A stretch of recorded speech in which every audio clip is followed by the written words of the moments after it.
നമസ്കാരം. എല്ലാ പ്രിയപ്പെട്ട കൂട്ടുകാർക്കും ഭാസിസ് അക്കാഡമിയിലേക്ക് ഹാർദമായ സ്വാഗതം. നമ്മൾ മത്സര പരീക്ഷകൾക്കൊക്കെ തയ്യാറെടുത്തുകൊണ്ടിരിക്കുന്ന ആളുകളായിരിക്കാം. പക്ഷെ പരീക്ഷ എന്ന് പറയുമ്പോൾ കൂട്ടത്തോടു കൂടിയാണ് ഇപ്പോൾ വന്നിരിക്കുന്നത്, അല്ലെ? ഏതെല്ലാം പരീക്ഷകൾ വന്നിട്ടുണ്ട്? ഇവിടെ KAS എന്ന് പറഞ്ഞ പരീക്ഷ വന്നിട്ടുണ്ട്. സെക്രട്ടേറിയറ്റ് അസിസ്റ്റന്റ് എന്ന പരീക്ഷ വന്നിട്ടുണ്ട്. അതിന് പുറമെ ഏതാണ് സ്റ്റാറ്റിസ്റ്റിക്കൽ അസിസ്റ്റന്റ് എന്ന പരീക്ഷയുണ്ട്. ഡിവിഷണൽ അക്കൗണ്ടന്റ് എന്ന പരീക്ഷ വന്നിട്ടുണ്ട്. സിവിൽ എക്സൈസ് ഓഫീസറുടെ പരീക്ഷ വന്നിട്ടുണ്ട്. CPO വന്നിട്ടുണ്ട്. ഫയർമാന്റെ വന്നിട്ടുണ്ട്. സെക്രട്ടേറിയറ്റ് OAയുടെ പരീക്ഷ വന്നിട്ടുണ്ട്. നോക്കി എത്ര പരീക്ഷകളാണ് വന്നിരിക്കുന്നത്. നമ്മൾ ഇതിലേത് പരീക്ഷയാണോ എഴുതാനായിട്ട് ആഗ്രഹിക്കുന്നത് അതിനെ ഒന്ന് ഫോക്കസ് ചെയ്ത് കഴിഞ്ഞാൽ ഉറപ്പായിട്ടും നിങ്ങളുടെ ലക്ഷ്യം നേടിയെടുക്കാനായിട്ട് സാധിക്കും എന്നുള്ളതിൽ യാതൊരു തർക്കവും വേണ്ട. കാരണം പല പരീക്ഷകൾ വരുമ്പോൾ നമ്മുടെ കോമൺ ആയിട്ടുള്ള രീതി എന്താണ്? എല്ലാത്തിനും കയറി തലവയ്ക്കുക, എല്ലാ പരീക്ഷയ്ക്കും കയറി അങ്ങോട്ട് അപ്ലൈ ചെയ്ത് പോയി. എന്നിട്ടോ ഏതെങ്കിലും ഒരു പരീക്ഷയ്ക്ക് പോലും ഫോക്കസ് ചെയ്യാതെ നമ്മൾ എന്ത് ചെയ്യുന്നു? പഠിക്കുകയില്ല. ഇനി പരീക്ഷകൾക്ക് അവശേഷിക്കുന്ന മാസമെന്ന് മെയ് മാസത്തിലെ പരീക്ഷ വരുന്നത്. ഇപ്പോൾ മാർച്ച് മാസം തീർന്നു.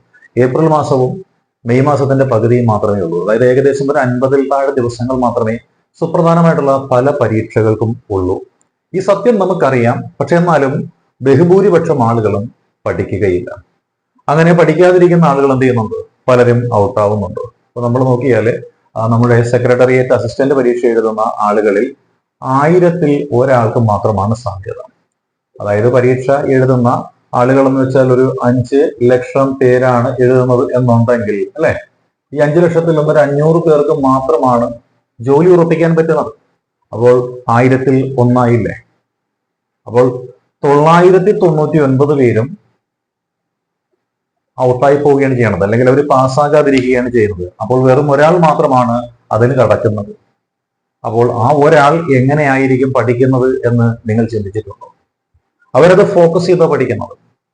ഇത്തവണ നമുക്ക് പല അവസരങ്ങളും വന്നിരിക്കുന്ന ഒരു കാര്യം എന്താ? ഈ പരീക്ഷകളെല്ലാം ഒരേ സമയത്ത് വന്നിരിക്കുന്നതുകൊണ്ടാണ്. സെക്രട്ടേറിയറ്റ് അസിസ്റ്റന്റ് പരീക്ഷയ്ക്ക് എഴുതുന്ന ആളുകള് പലതരത്തിലുള്ള ആൾക്കാരുണ്ട്, അല്ലെ? UPSC പരീക്ഷ എഴുതുന്ന ആൾക്കാരുണ്ട്, KASന് ശ്രമിക്കുന്ന ആൾക്കാരുണ്ട്, സിവിൽ എക്സൈസ് എഴുതുന്ന ആൾക്കാരുണ്ട്, സ്റ്റാറ്റിസ്റ്റിക്കൽ അസിസ്റ്റന്റ് എഴുതുന്ന ആൾക്കാരുണ്ട്. അതായത് എല്ലാ പരീക്ഷയ്ക്കും കയറി അപേക്ഷിക്കുന്നു വന്നിട്ട് ഒറ്റ തവണ എന്ന രീതിയിൽ പഠനം നടത്തിപ്പോയി എഴുതുന്ന ആൾക്കാരാണ് ഇവിടെ ഉള്ളത്. അപ്പോൾ നമ്മുടെ പഠന രീതി എന്ന് പറയുന്നത് ചെറിയ രീതിയിൽ നിന്ന് മാറ്റം വരുത്തി കഴിഞ്ഞാൽ നമുക്ക് കിട്ടും. അതായത് ഓരോ പരീക്ഷയ്ക്കും വേണ്ടുന്ന കാര്യങ്ങളെല്ലാം നമ്മുടെ ഉള്ളിലുണ്ട്. ആ വേണ്ട കാര്യങ്ങൾ നമ്മുടെ ഉള്ളിൽ നിന്ന് നമുക്ക് എങ്ങനെ എടുത്ത് ഉപയോഗിക്കാൻ സാധിക്കും, അല്ലെങ്കിൽ പുറത്തേക്ക് എടുക്കാൻ സാധിക്കുമെന്ന് മാത്രം ഇവിടെ നോക്കിയാൽ മതി. ആ പുറത്തേക്ക് എടുക്കണമെന്നുണ്ടെങ്കിൽ നമ്മുടെ അറിവുള്ള മേഖലയും അറിവില്ലാത്ത മേഖലയും നമുക്ക് തിരിച്ചറിയാൻ സാധിക്കണം. ഏതൊരു മനുഷ്യനും ഒരു 80-20 പോളിസി എന്ന ഒരു നയം അറിയാൻ സാധിക്കും. അതായത് നമ്മൾ ഒരു പരീക്ഷയ്ക്ക് പോവുകയാണെങ്കിൽ 20% ഭാഗങ്ങൾ നമുക്ക് പൂർണ്ണമായിട്ടും ഒഴിവാക്കാം. 80% ഭാഗങ്ങൾ നല്ല രീതിയിൽ നമ്മൾ പഠിച്ചു പോയി കഴിഞ്ഞാൽ ഇതിന്റെ ഒരു 80% മാർക്ക് നമുക്ക് സ്കോർ ചെയ്യാൻ പറ്റും. 80-ന്റെ 80% എന്ന് പറയുന്നത് എത്രയാണ്? 64ആണ്. ഈ ഒരു മാർക്ക് നമുക്ക് സ്കോർ ചെയ്യാൻ സാധിച്ചു കഴിഞ്ഞാൽ ഏത് പരീക്ഷയിലാണ് നമ്മൾ ഉൾപ്പെടാതിരിക്കുന്നത്? ഏത് പരീക്ഷയിലും ഉൾപ്പെടും. അപ്പോ അന്ധമായ ഒരു പഠനമല്ല നമുക്ക് വേണ്ടത്, നമ്മൾ സെലക്റ്റീവ് ആയിട്ടുള്ള ഒരു പഠനമാണ് നമുക്ക് വേണ്ടത്. അപ്പോൾ ഏതെങ്കിലുമൊക്കെ ടോപ്പിക്ക് പൂർണ്ണമായിട്ടും ഉപേക്ഷിക്കണമെന്നല്ല പറയുന്നത്. നമുക്ക് ആ ടോപ്പിക്കിനകത്ത് നിന്ന്, അല്ലെങ്കിൽ ആ സബ്ജക്റ്റിനകത്ത് നിന്ന് ഉപേക്ഷിക്കാൻ പറ്റുന്ന ടോപ്പിക്കുകൾ നമ്മൾ തിരിച്ചറിയാൻ സാധിക്കണം. ഏത് ടോപ്പിക്ക് പഠിച്ചാലാണ് നമുക്ക് മാർക്ക് സ്കോർ ചെയ്യാൻ പറ്റുന്നതെന്നും നമ്മൾ പഠിക്കുന്ന വിഷയത്തിൽ ഏത് ടോപ്പിക്കിൽ നിന്ന് ചോദ്യം വരുമ്പോഴാണ് നമുക്ക് മാർക്ക് പോകുന്നത് എന്നും തിരിച്ചറിഞ്ഞെങ്കിൽ മാത്രമേ നമ്മുടെ ഈ ഒരു 80-20 പോളിസി നമുക്ക് വർക്കൗട്ട് ആക്കി എടുക്കാനായിട്ട് സാധിക്കുകയുള്ളൂ. അപ്പോൾ ആ 80-20 പോളിസി നമുക്ക് കൃത്യമായി മനസ്സിലായെങ്കിൽ മാത്രമേ ഇതനുസരിച്ച് വർക്ക് ചെയ്ത് നമുക്ക് റാങ്ക് പട്ടികയിൽ ജോലി കിട്ടുമെന്ന് ഉറപ്പുള്ള ഒരു റാങ്കിലേക്ക് എത്തിച്ചേരാനായിട്ട് നമുക്ക് സാധിക്കുകയുള്ളൂ.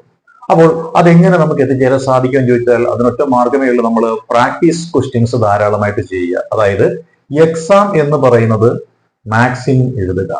ഒരു എക്സാം എഴുതുമ്പോൾ ആ എക്സാം എങ്ങനെയുള്ള എക്സാം ആയിരിക്കണം എന്നും കൂടി നിങ്ങൾ സെലക്ട് ചെയ്യണം. അതായത് നിങ്ങളുടെ അറിവില്ലായ്മ എത്രത്തോളം ഉണ്ടെന്ന് അറിയാനായിരിക്കണം പരീക്ഷ എഴുതേണ്ടത്. അല്ലാതെ എനിക്ക് ആ പരീക്ഷയ്ക്ക് 60 മാർക്ക് സ്കോർ ചെയ്യാൻ പറ്റി അങ്ങനെ ചിന്തിച്ചല്ല പോകേണ്ടത്.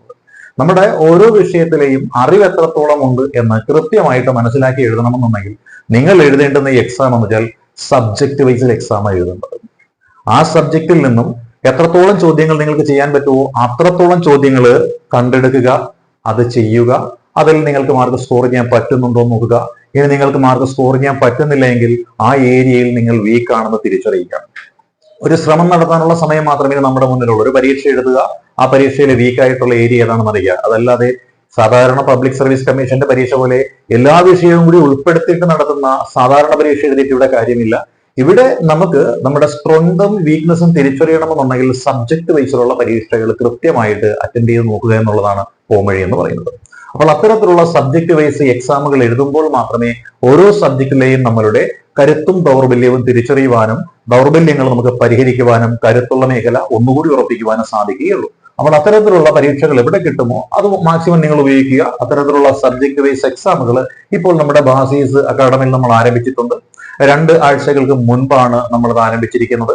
ഇപ്പോൾ നമ്മുടെ ഈ ഒരു എക്സാം സീരീസിൽ നമ്മൾ കവർ ചെയ്തിരിക്കുന്നത് ഇന്ത്യൻ ഹിസ്റ്ററി എന്നുള്ള സബ്ജക്ട് പൂർണ്ണമായിട്ട് കവർ ചെയ്തിട്ടുണ്ട്.